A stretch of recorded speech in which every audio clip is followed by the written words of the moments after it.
Salud amigos, tripulantes de nuestra querida, contaminada y única nave espacial.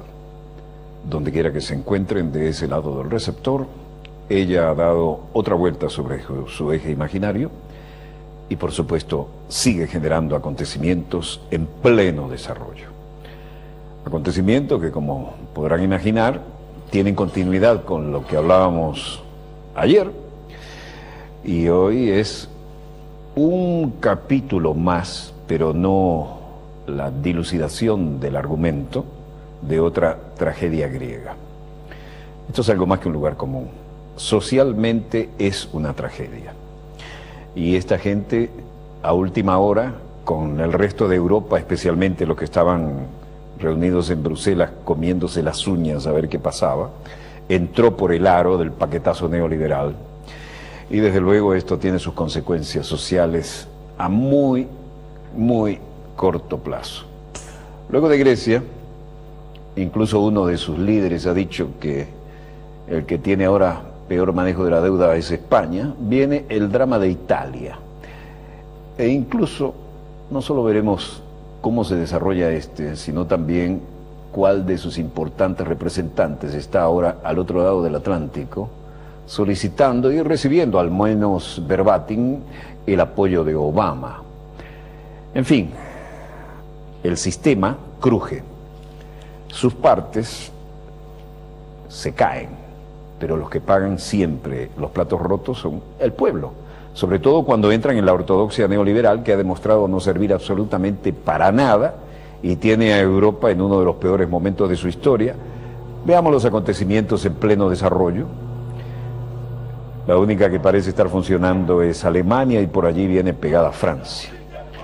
¿Qué pasaba? Bueno, que la gente está harta y ve venir un nuevo paquetazo. Así que había presión de todos los sindicatos en Atenas y en toda Grecia. Με δύο λόγια, παλέψαμε. Antonio Samaras, líder del partido Nueva Democracia, salió a dar la cara. Estamos luchando para prevenir una mayor recesión, un empleo con mayores pérdidas de puestos de trabajo y mayores fallas de los negocios. Estamos manejando un control de daño, el daño hecho en los últimos 2 años por nuestra deuda nacional, que es insostenible. En 2009 la deuda era enorme y aún así manejable. Ahora tratamos de salir, por lo menos para que la deuda en los próximos 8 años tenga al menos el nivel de 2009, cuando comenzó esta verdadera ordalía. Από ό,τι τις έχει σήμερα. Los partidos que conforman el gobierno griego estaban sufriendo la presión de la gente en la calle y ciertamente se hicieron sentir. Popi Cayani dice: yo no sé hasta cuándo va a presionar el gobierno, debe cambiar su mente, sus valores, y tenemos que seguir presionándolo con todos los partidos, porque los intereses económicos no pueden estar, el banco, las industrias no pueden estar por encima de la gente. Y Vasily Bakalis dice: muchos de nosotros somos parte de los 15.000 que se van a quedar sin empleo gracias al acuerdo de la Troika. Así que esta es nuestra última oportunidad de protestar por el bien de nuestras vidas. To protest and say that this is not good for our lives. Pese a toda la presión en la calle, firmaron los acuerdos para que le dieran otro salvavidas gigantesco, y el resultado es que 15.000 empleados se van a quedar sin trabajo. En medio de una dramática situación, Bruselas se esperaba también comiéndose las uñas, pero se esperaba que el acuerdo general de cara al Eurogrupo, como es sabido, un programa con un acuerdo de crédito en el que Grecia será refinanciada otra vez con 130.000 millones de euros, como dijo Papadimos en un comunicado, entrara por el aro y recibiera la zanahoria y el garrote. Christine Lagarde, la titular del Fondo Monetario Internacional, dice, claramente hay noticias que nos dan ánimo en Atenas. Hay un trabajo duro que tienen que hacer, pero últimamente creo que esto será positivo. Venizelos apareció después, pero antes Wolfgang Schäuble, el ministro de Finanzas de Alemania, en su silla de ruedas, y atrás venía el peso pesado del tema griego. Después de un largo y duro periodo de negociaciones, finalmente hemos acordado con la troika de la Unión Europea y el Banco Central Europeo y el Fondo Monetario Internacional un nuevo, fuerte y creíble programa. También podremos manejar mejor la deuda con los prestamistas privados sobre la base de los parámetros del sector privado, y necesitamos el apoyo político del Eurogrupo como paso final. Y ahí va, pasos finales hacia el cadalso social del pueblo griego. Entró perfectamente como buen tecnócrata por el lado del paquetazo neoliberal reprogramado. Jean-Claude Juncker, presidente del Eurogrupo, dice: yo no pienso que haya todavía una decisión final esta noche, pero hemos discutido muchos elementos de propuestas que nos han sido sometidos y queremos llegar a una decisión final hoy, de ser posible. Esto no es un desastre. El debate continúa.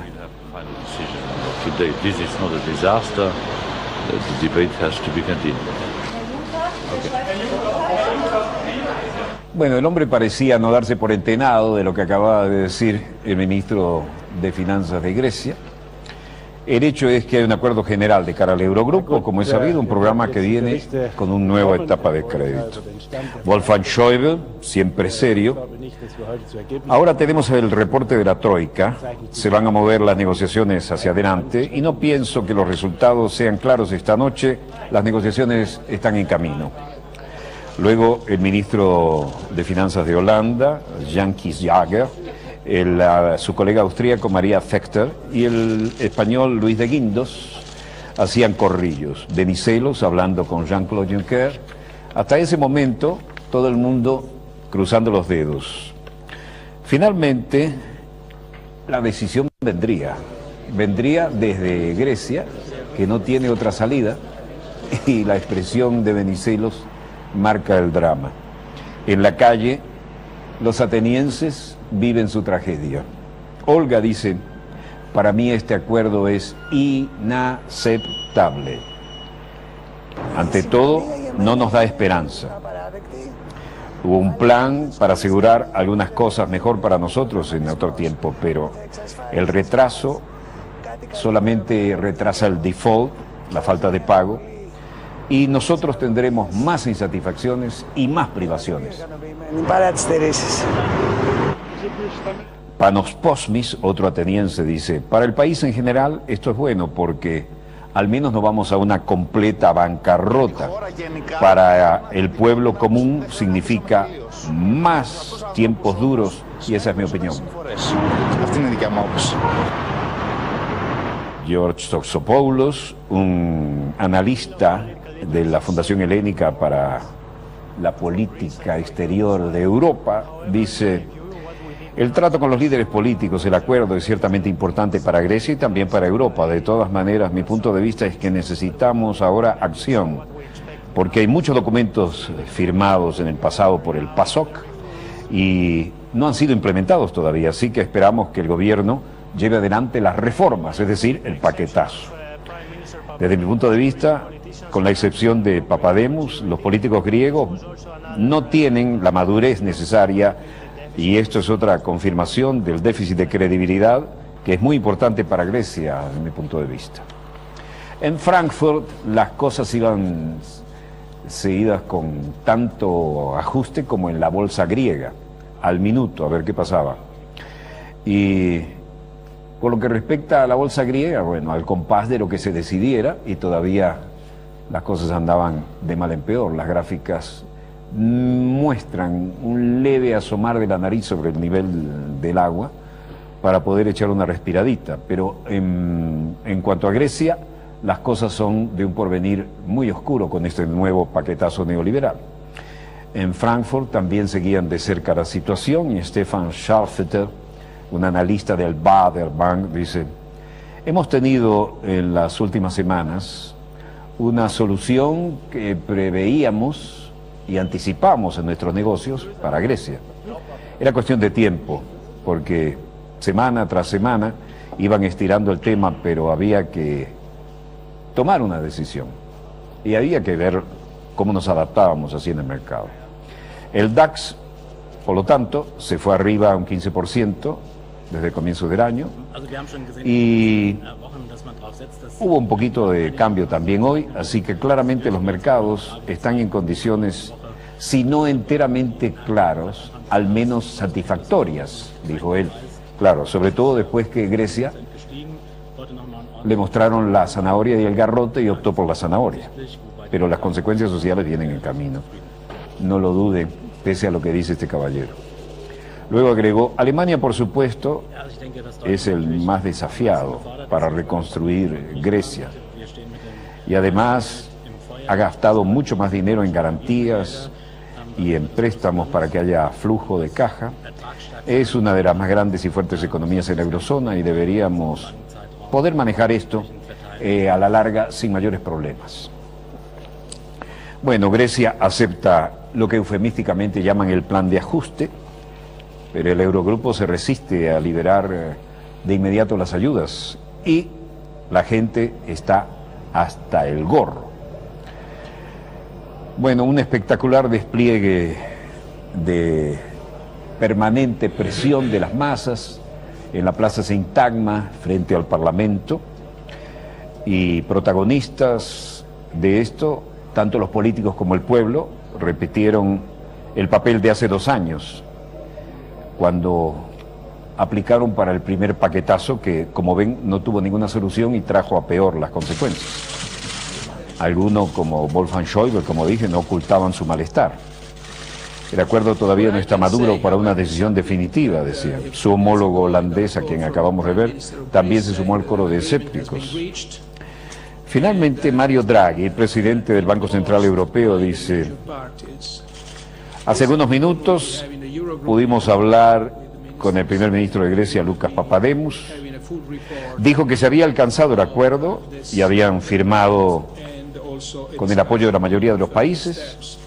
Así que esta noche tenemos en el Eurogroup un encuentro de ministros y vamos a tener un muy detallado reporte del acuerdo y también habrá mayores discusiones sobre estos temas. The key ECB interest rates unchanged. The information that has become available since mid-January broadly confirms our previous assessment.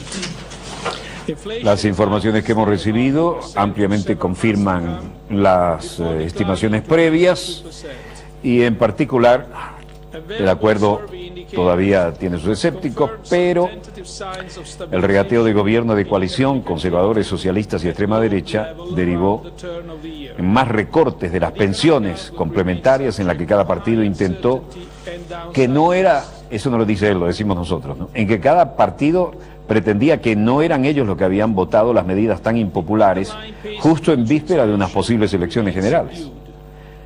Bueno, curiosamente, Mario Draghi fue el primero en dar la noticia, como estamos viendo, tras recibir en Frankfurt una llamada de Papademos, antiguo vicepresidente del banco emisor.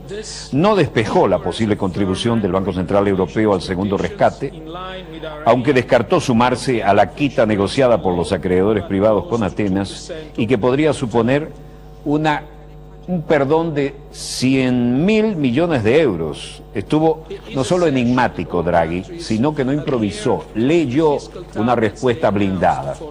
Los términos del acuerdo ateniense no se hicieron públicos en ese momento y el borrador circulaba por medios griegos indicando que podría tener un año más para reducir el déficit, terrible impacto de los ajustes en el crecimiento, en el corte de los empleos en un país ya muy empobrecido. A la espera de detalles, lo único cierto es que la factura del rescate, cifrada en más de 30.000 millones de euros en febrero del 2010, ya se ha multiplicado por 10, es decir, andaría por 300.000 millones de euros, y falta mucho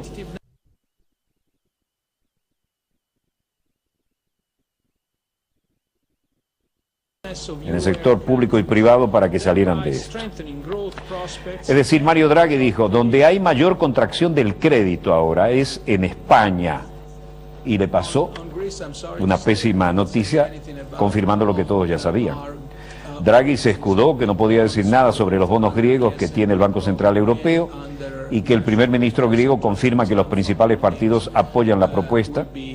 La atonía en el mercado de crédito afecta a la confianza de los inversores en el resto de los mercados, deuda pública por ejemplo, apuntando como ejemplo de este problemón a España e Italia. Y hablando de Italia, trabajadores de Benevento, pene rigati a la vista, la producción de la fábrica Rummo en Benevento, al sur de Italia, da una idea de lo que piensa la gente, cómo va a llenar la olla, cómo va a hacer frente a la situación y qué dice los trabajadores de la factoría.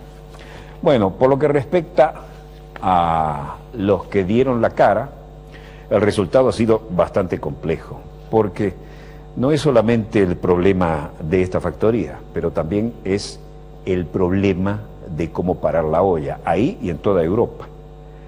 El resultado sigue siendo muy complicado y todos los trabajadores dicen que no ven una gran esperanza ni una salida de esta situación.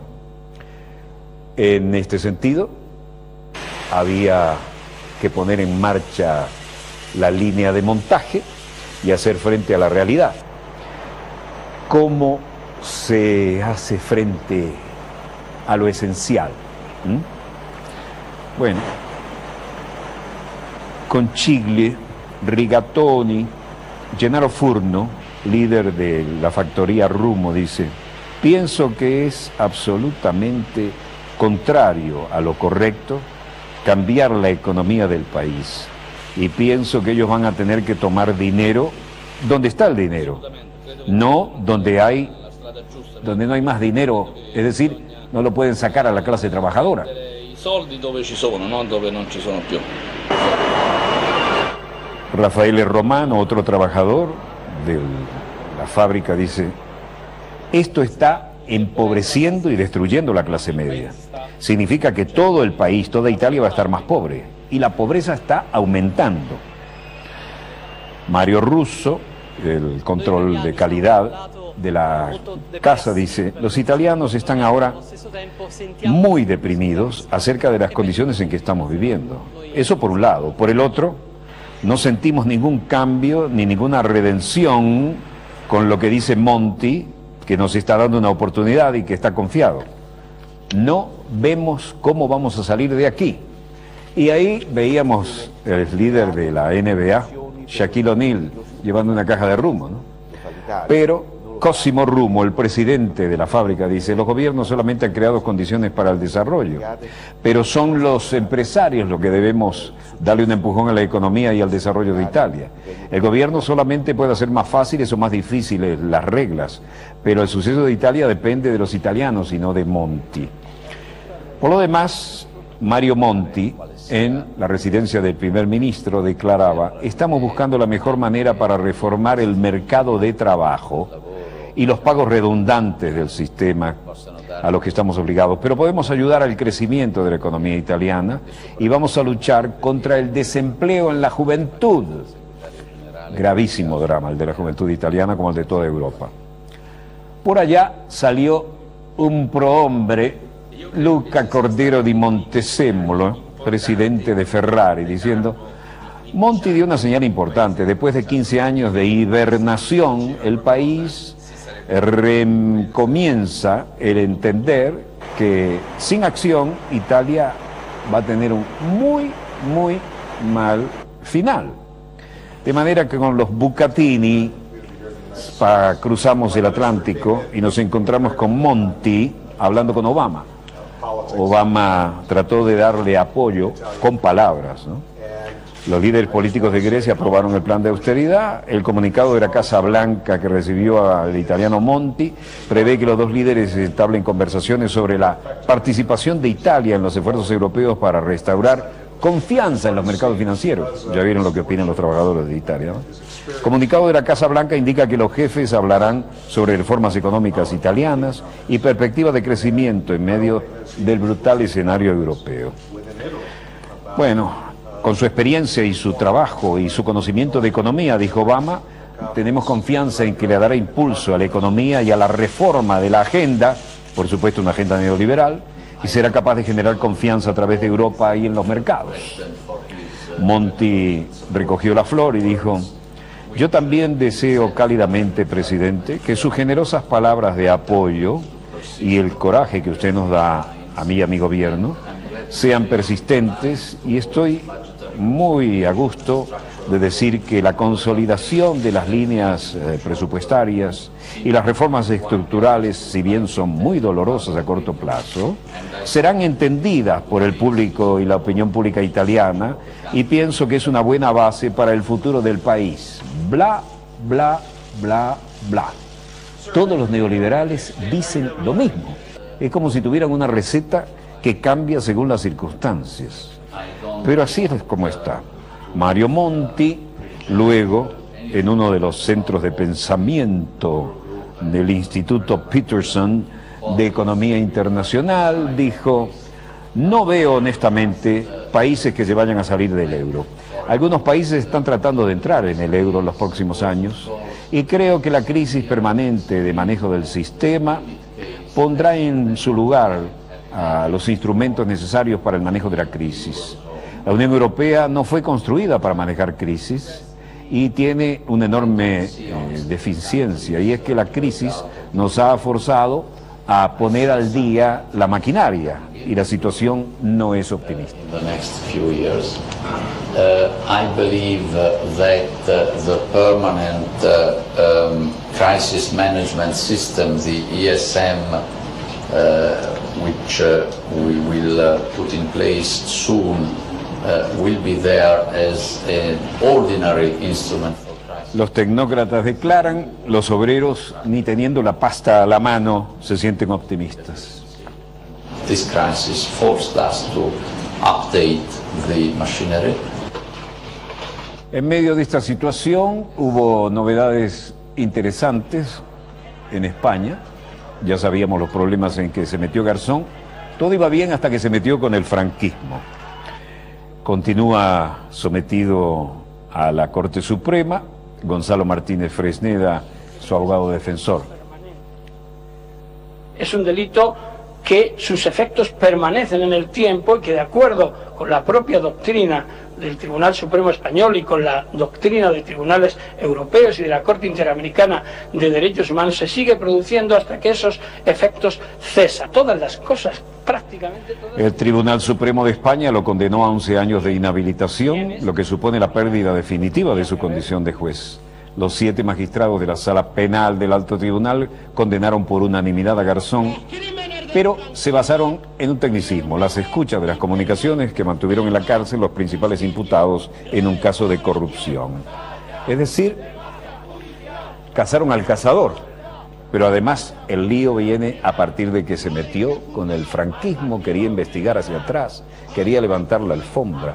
La gente ha salido indignada a darle apoyo.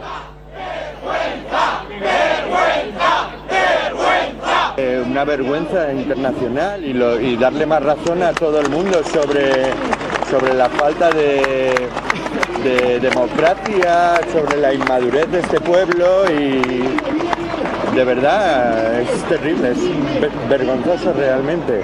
Estamos en una convocatoria de... Eso decía Carlos Llabata, y María García dice: El Tribunal Supremo ha dictado... Me parece muy abusiva y pues con un señor que ha hecho tanto por España, y sobre todo luchando contra el terrorismo, contra los GAL, y que no tiene sentido esto, no tiene sentido, es muy desproporcionada, y eso de que la parten de, pues que no, una persona a la valía de este hombre, pues no me parece oportuno. Es hasta ahora el único condenado por el tribunal. Esto tiene que producir... Ahí lo decía todo en esa pancarta, ¿no? Tapan sus delitos echando a Garzón. Y la gente definitivamente tiene al norte de los Pirineos otras cosas. De Bert, exministro de Sarkozy, ahora está perseguido por malos manejos económicos, corrupción, cohecho y una serie de cosas bastante negativas que salpican directamente al señor Sarkozy. Pero él sigue barriendo bajo la alfombra y saliendo hacia adelante, dejando atrás los problemas.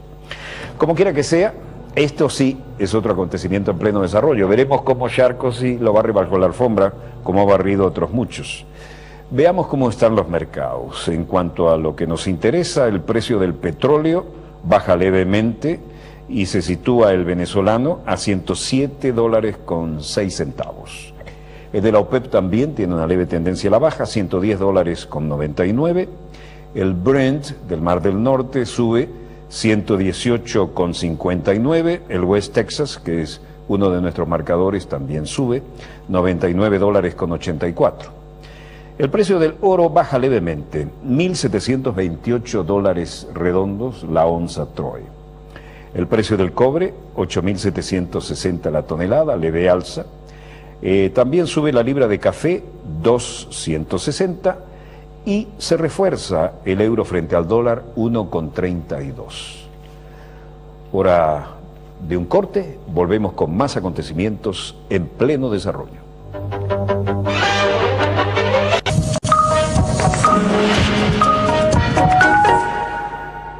Volvemos con más acontecimientos en pleno desarrollo y ciertamente se recalienta el tema Malvinas, ¿no? Movidas diplomáticas, Cancillería Argentina manda a su titular, provocación innecesaria ciertamente la del Reino Unido cuando manda al príncipe Guillermito.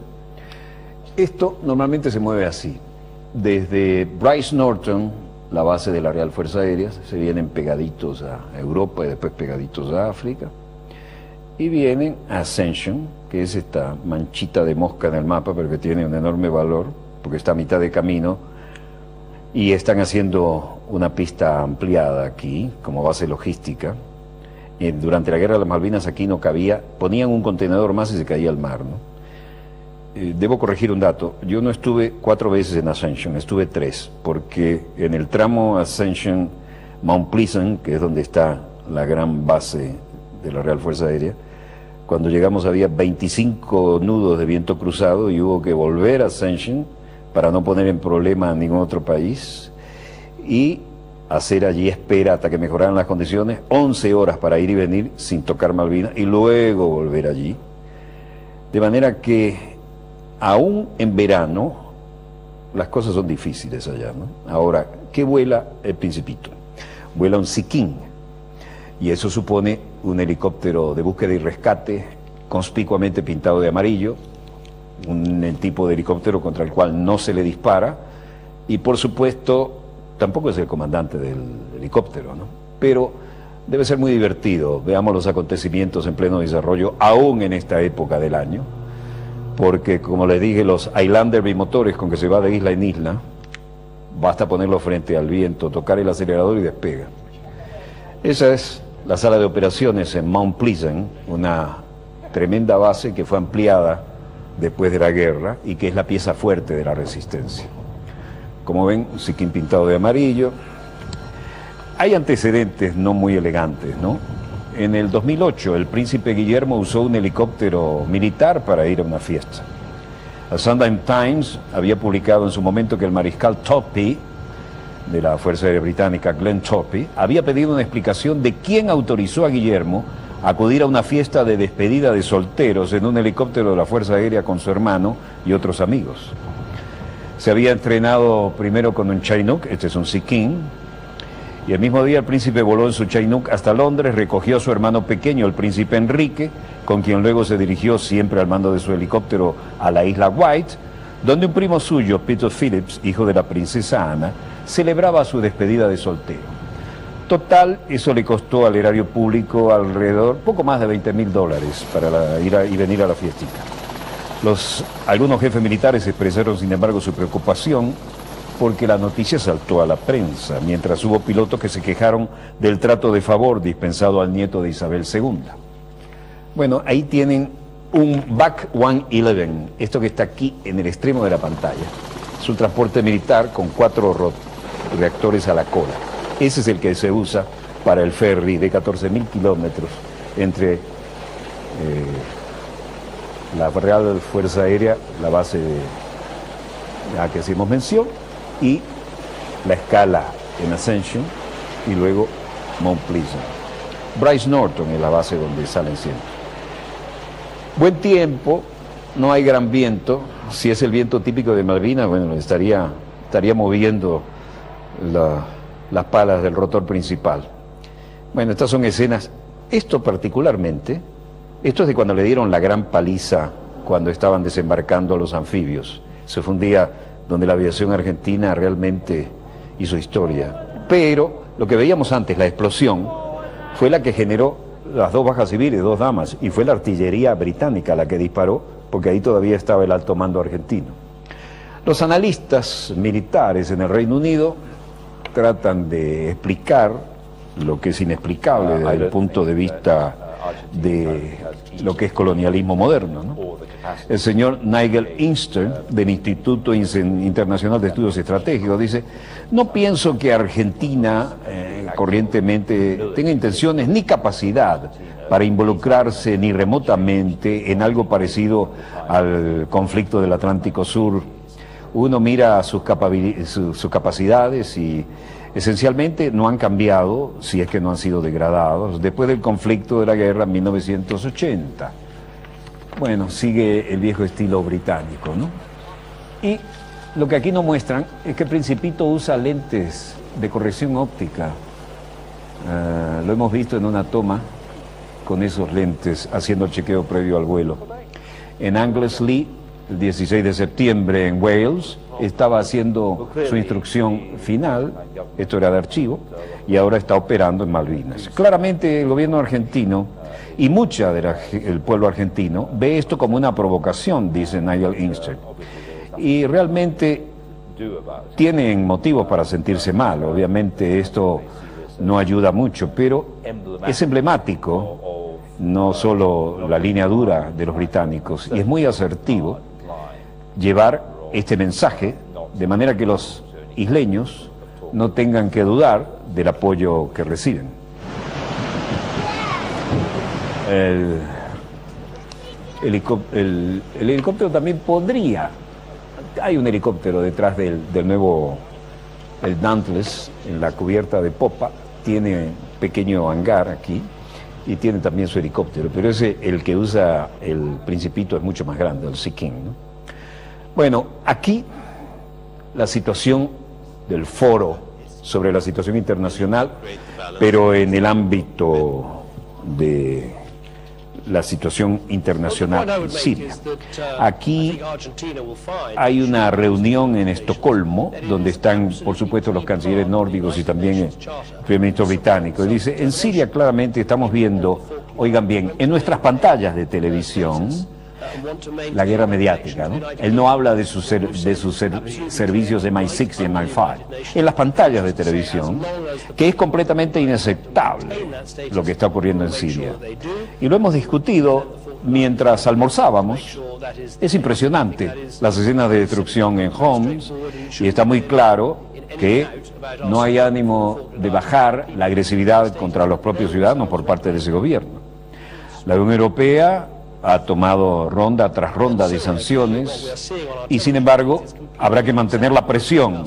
Ciertamente no vemos que esto mejore y el presidente Bashar al-Assad debe parar sus tácticas asesinas, y queremos ver un gobierno de transición en Siria. Esta gente cree que sigue como en el viejo imperio, cambiando gobiernos donde le da la gana en el mapa. Which we have, and I was very disappointed obviously by the Russian and Chinese vetoes. We also need to work with the opposition and to try and help shape that. Por supuesto, primero hablaba del tema de Malvinas y piensa que no hay manera de que prosperen las observaciones que ha hecho la presidenta argentina. Y luego hablaba de que en Siria, lo que les mostramos, ¿no?, que a pesar del voto en contra de Rusia y de China, están trabajando de darle forma al futuro de esa nación. Y en definitiva lo que está es tratando de justificar un caso en el que las potencias pretenden cambiar el mapa del mundo árabe en el Medio Oriente, ¿no? Sobre todo aquellos que son muy ricos en el tema petrolero y gasífero. Mientras tanto promete defender las Malvinas y que éstas seguirán siendo británicas. Van a defender debidamente el deseo de los habitantes de las islas, dijo.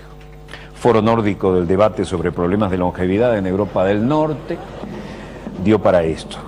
En Argentina, Casa Rosada.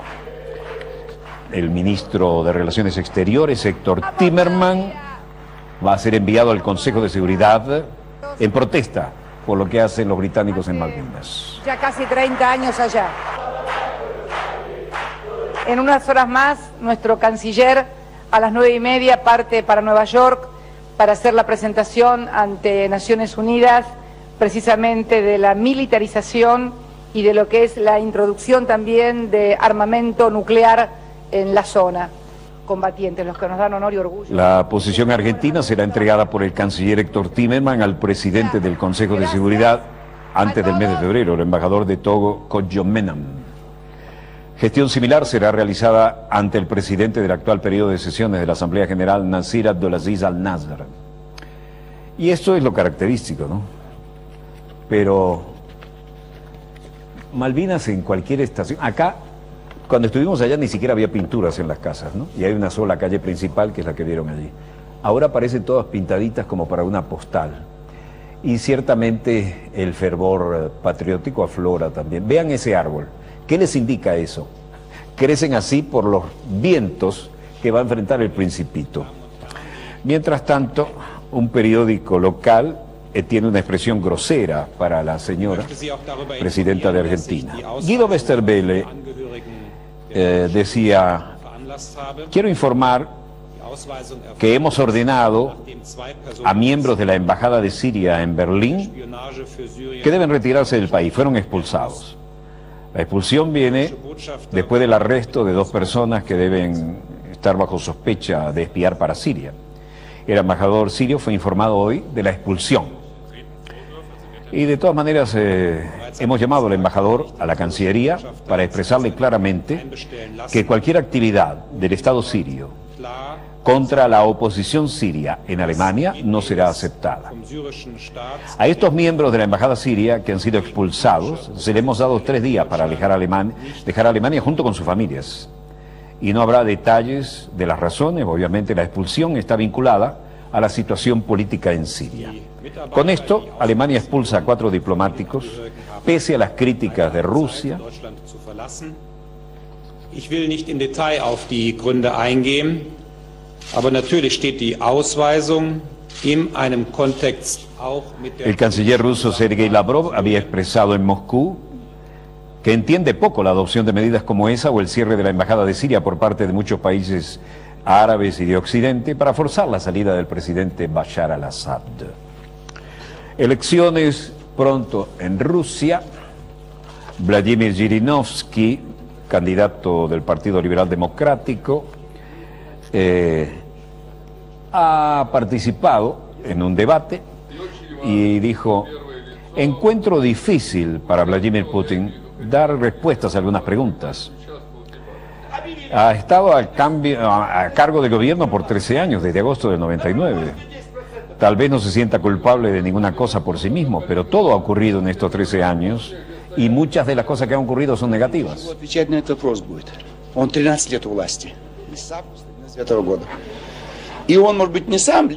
Estaba frente al líder del Partido Comunista, el candidato Gennady Zyuganov.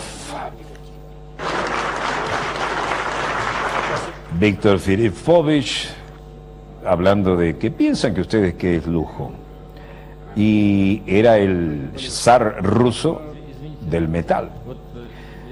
También tenía cosas que declarar. El Comité Electoral de Putin anuncia un mitin multitudinario para el 23 de febrero y se celebra en Rusia como el Día del Defensor de la Patria. El mitin transcurrirá bajo el lema Defendamos a la Patria. La organización planea unas 200.000 personas concentradas para hacer frente a la situación.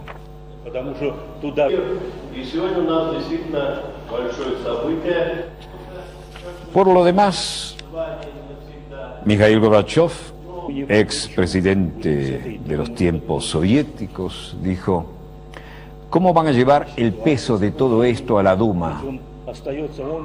Está golpeado por el almanaque el hombre, ¿no?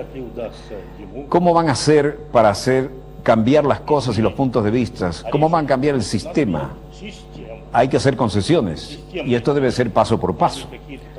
No veo por qué luchar por elecciones libres. En este caso las elecciones no serán libres ni justas. Pero debemos luchar, sí, para cumplir con nuestro deber cívico y hacer que las cosas sean más sinceras. Todo depende de nosotros. Bueno, el mitin que planea multitudinario Putin tendrá que ver con el Día del Defensor de la Patria y, por supuesto, la Gazeta de Rusia tiene algo que decir al respecto y ha hecho editoriales bastante fuertes.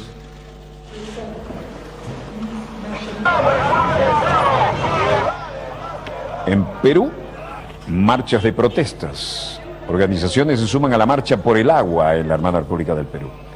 Columnas de manifestantes y organizaciones sociales y partidos de izquierda en la marcha por el agua en su avance por las calles de la capital peruana, a la que llegaron tras 8 jornadas cruzando el país. También se incorporaron activistas sociales, ambientalistas de las regiones sur, centro y oriente, que al igual que el norte realizan una serie de manifestaciones en el trayecto.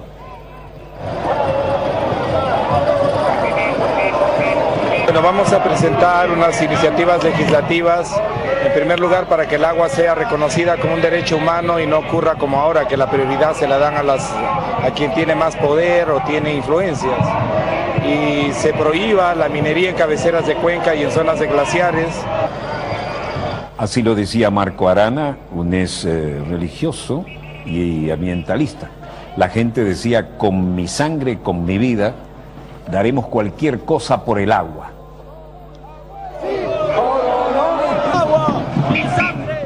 Agua sí, oro no.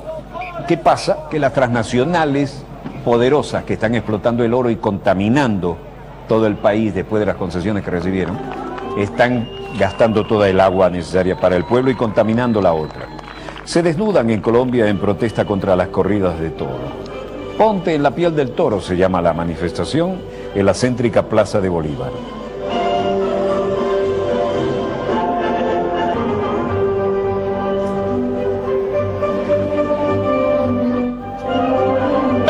Con algunos de los más emblemáticos pasodobles se hicieron sentir. ¡De la fiesta brava! Se abren las puertas del Toril.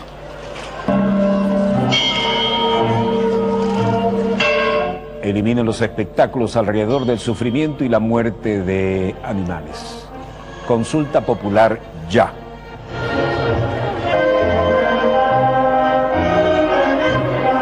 Estos caballeros representan los toros muertos en las corridas. Abolición de la tauromaquia es el leitmotiv del movimiento. Y naturalmente, la sangre derramada.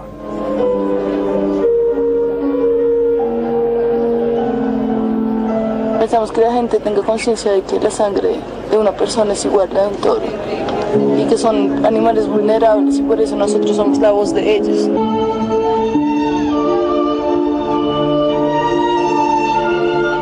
¿Permitiremos esta forma de circo romano en el siglo XXI?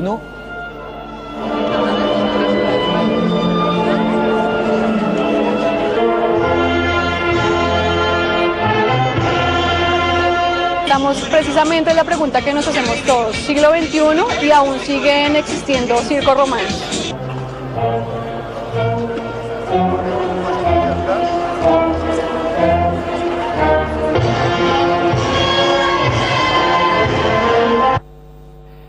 Y después de esta demostración, daremos una muestra también de cómo los niños participaron, y ciertamente hacíamos referencia al historiador y el prestigio que tiene Eusebio Leal, el hombre que ha rescatado la parte histórica de La Habana. Vean esto. La verdad no sé. Ah, ¿no sabes? Caramba. ¿Y qué te gusta, el fútbol o la pelota? Ambos. ¿Luego cuál de los dos más? Pelota. Y tú te conformas con los bateadores esos que tiene Mayabeque y Bartemís y todo eso. ¿Con qué equipo tú estás? Dime. Industriales. Ah, Bueno, el equipo de Fidel es el Santiago, ¿no?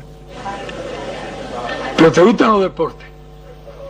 ¿A qué hora tú haces deporte? La verdad, no hago mucho ejercicio. ¿Tú no haces ejercicio? ¿Cómo estás tan fuerte? Nada más cuando mis amigos Camilo y Daniel vienen. De Venezuela. Camilo y Daniel, que son los hijos de Polanco. Ernesto Pérez Blanco pidió el uso de la palabra y se la concedieron, Pero eso el está propio allá, Fidel. uno se rompió, acuérdate. Y luego hizo algunas interesantes declaraciones. Afectó en un juego de, creo que fue de fútbol, ¿no? Creo que fue Camilo. ¿Tú oíste hablar de eso? Sí, que ¿Qué le pasó? se partió un diente, me dijeron. Me dijo Polanco. Y se arregló ya. A ellos les gusta el fútbol más que la pelota. Sí. Pero también les gusta la pelota. ¿Y tú ahora no tienes con quién jugar ahí? A veces voy... La referencia era Camilo y un pequeño accidente deportivo, el hijo del embajador de la República de Cuba, el señor Polanco, aquí colega, periodista e internacionalista aquí en Caracas. ¿De qué tamaño? Chiquito, pequeño. Pero de qué tamaño no sabe. Tiene que aprendértelo.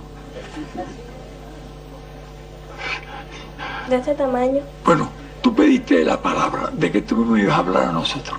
Comandante, que yo en la escuela he estado estudiando historia y a mí me enseñaron que usted estuvo en el presidio modelo y ahí usted estudió junto a sus compañeros. Yo quería preguntarle, por curiosidad, ¿qué libro leyó fundamentalmente, si usted recuerda?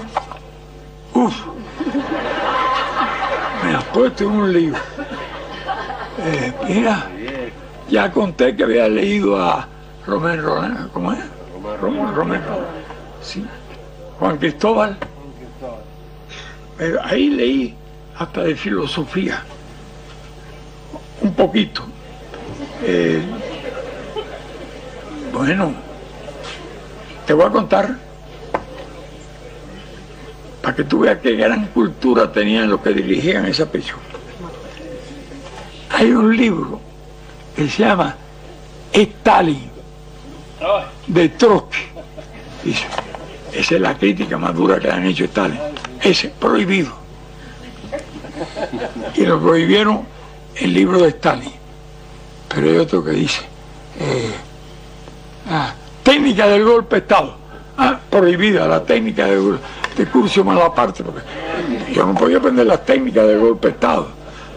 Y que era el otro, el Capital de Carlos Marx. El Capital autorizado. El Capital, fíjate, de Carlos Marx y autorizado. Eran unos burritos. Y de verdad tú vas a estudiar historia. Bueno, mi sueño, no sé si es absurdo, eso me lo propongo yo, no sé si lo lograré, pero para lograrlo tengo que estudiar mucho y mi sueño es sustituir a Eusebio Leal.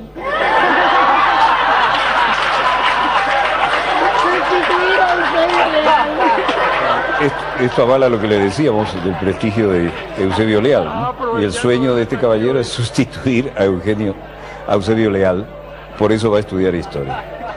Una situación que nos muestra que no todo fue política, doctrina, pero además, interesante la anécdota que fue reseñada por la prensa internacional, en el sentido de que el libro más crítico contra Stalin, como decía Stalin, no se lo dejaron pasar a Fidel cuando estaba en la prisión.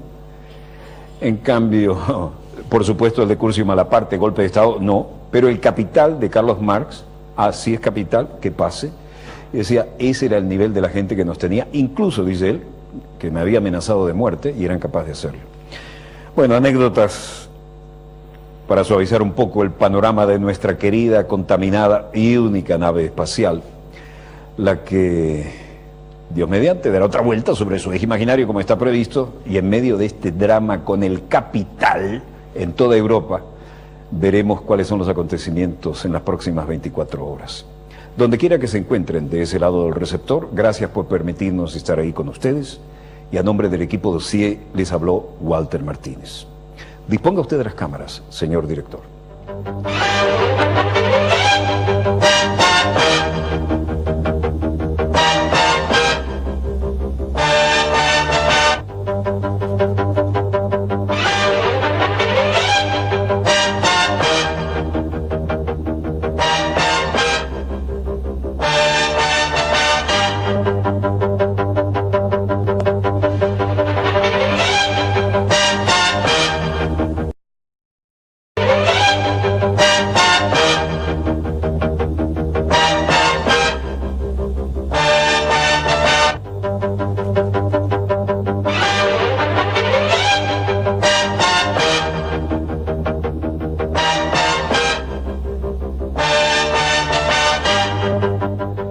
Salud amigos, tripulantes de nuestra querida, contaminada y única nave espacial. Donde quiera que se encuentren de ese lado del receptor, ella ha dado otra vuelta sobre su eje imaginario y por supuesto sigue generando acontecimientos en pleno desarrollo. Acontecimientos que, como podrán imaginar, tienen continuidad con lo que hablábamos ayer, y hoy es un capítulo más, pero no la dilucidación del argumento de otra tragedia griega. Esto es algo más que un lugar común. Socialmente es una tragedia. Y esta gente, a última hora, con el resto de Europa, especialmente los que estaban reunidos en Bruselas comiéndose las uñas a ver qué pasaba, entró por el aro del paquetazo neoliberal. Y desde luego esto tiene sus consecuencias sociales a muy, muy corto plazo. Luego de Grecia, incluso uno de sus líderes ha dicho que el que tiene ahora peor manejo de la deuda es España. Viene el drama de Italia. E incluso no solo veremos cómo se desarrolla sino también cuál de sus importantes representantes está ahora al otro lado del Atlántico, solicitando y recibiendo. Al menos Cayani dice: yo no sé hasta cuándo va a presionar el gobierno, debe cambiar su mente, sus valores, y tenemos que seguir presionándolo con todos los partidos, porque los intereses económicos no pueden estar, el banco, las industrias, no pueden estar por encima de la gente. Y Vasily Bakalis dice: muchos de nosotros somos parte de los 15.000 que se van a quedar sin empleo gracias al acuerdo de la Troika. Así que esta es nuestra última oportunidad de protestar por el bien de nuestras vidas. To protest and say that this is not good for our lives. Pese a toda la presión en la calle, firmaron los acuerdos para que le dieran otro salvavidas gigantesco. Y el resultado es que 15.000 empleados se van a quedar sin trabajo. En medio de una dramática situación, Bruselas se esperaba también comiéndose las uñas, pero se esperaba que el acuerdo general de cara al Eurogrupo, como es sabido, un programa con un acuerdo de crédito en el que Grecia será refinanciada otra vez con 130.000 millones de euros, como dijo Papadimos en un comunicado, entrara por el aro y recibiera la zanahoria y el garrote. Christine Lagarde, la titular del Fondo Monetario Internacional, dice: claramente hay noticias que nos dan ánimo en Atenas. Hay un trabajo duro que tienen que hacer, pero últimamente creo que esto será positivo. Venizelos apareció después, pero antes verbatim el apoyo de Obama. En fin, el sistema cruje, sus partes se caen, pero los que pagan siempre los platos rotos son el pueblo, sobre todo cuando entran en la ortodoxia neoliberal, que ha demostrado no servir absolutamente para nada y tiene a Europa en uno de los peores momentos de su historia. Veamos los acontecimientos en pleno desarrollo. La única que parece estar funcionando es Alemania y por allí viene pegada Francia. ¿Qué pasaba? Bueno, que la gente está harta y ve venir un nuevo paquetazo. Así que había presión de todos los sindicatos en Atenas y en toda Grecia. Με δύο λόγια. Παλέψαμε. Antonio Samaras, líder del partido Nueva Democracia, salió a dar la cara. Estamos luchando para prevenir una mayor recesión, un empleo con mayores pérdidas de puestos de trabajo y mayores fallas de los negocios. Estamos manejando un control de daño, el daño hecho en los últimos 2 años por nuestra deuda nacional, que es insostenible. En 2009 la deuda era enorme y aún así manejable. Ahora tratamos de salir, por lo menos para que la deuda en los próximos 8 años tenga al menos el nivel de 2009, cuando comenzó esta verdadera ordalía. Από ό,τι τις έχει σήμερα. Los partidos que conforman el gobierno griego estaban sufriendo la presión de la gente en la calle y ciertamente se hicieron sentir. Popix hacia adelante, y no pienso que los resultados sean claros esta noche. Las negociaciones están en camino. Luego el ministro de Finanzas de Holanda, Jan Kees Jager, su colega austríaco María Fechter y el español Luis de Guindos hacían corrillos. Venizelos hablando con Jean-Claude Juncker. Hasta ese momento todo el mundo cruzando los dedos. Finalmente la decisión vendría desde Grecia, que no tiene otra salida, y la expresión de Venizelos marca el drama. En la calle los atenienses viven su tragedia. Olga dice: para mí este acuerdo es inaceptable. Ante todo, no nos da esperanza. Hubo un plan para asegurar algunas cosas mejor para nosotros en otro tiempo, pero el retraso solamente retrasa el default, la falta de pago, y nosotros tendremos más insatisfacciones y más privaciones. Panos Posmis, otro ateniense, dice: para el país en general esto es bueno porque al menos no vamos a una completa bancarrota. Para el pueblo común significa más tiempos duros, y esa es mi opinión. George Toxopoulos, un analista de la Fundación Helénica para la política exterior de Europa, dice: el trato con los líderes políticos, el acuerdo es ciertamente importante para Grecia y también para Europa. De todas maneras, mi punto de vista es que necesitamos ahora Wolfgang Schäuble, el ministro de Finanzas de Alemania, en su silla de ruedas, y atrás venía el peso pesado del tema griego. Después de un largo y duro periodo de negociaciones, finalmente hemos acordado con la Troika de la Unión Europea y el Banco Central Europeo y el Fondo Monetario Internacional un nuevo, fuerte y creíble programa. También podremos manejar mejor la deuda con los prestamistas privados sobre la base de los parámetros del sector privado, y necesitamos el apoyo político del Eurogrupo como paso final.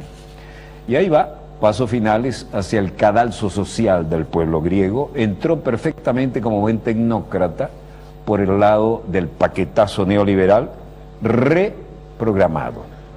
Jean-Claude Juncker, presidente del Eurogrupo, dice: yo no pienso que haya todavía una decisión final esta noche, pero hemos discutido muchos elementos de propuestas que nos han sido sometidos y queremos llegar a una decisión final hoy, de ser posible. Esto no es un desastre. El debate continúa.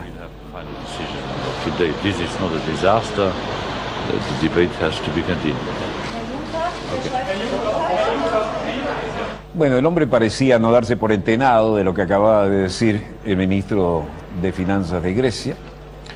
El hecho es que hay un acuerdo general de cara al Eurogrupo, como es sabido, un programa que viene con una nueva etapa de crédito. Wolfgang Schäuble, siempre serio.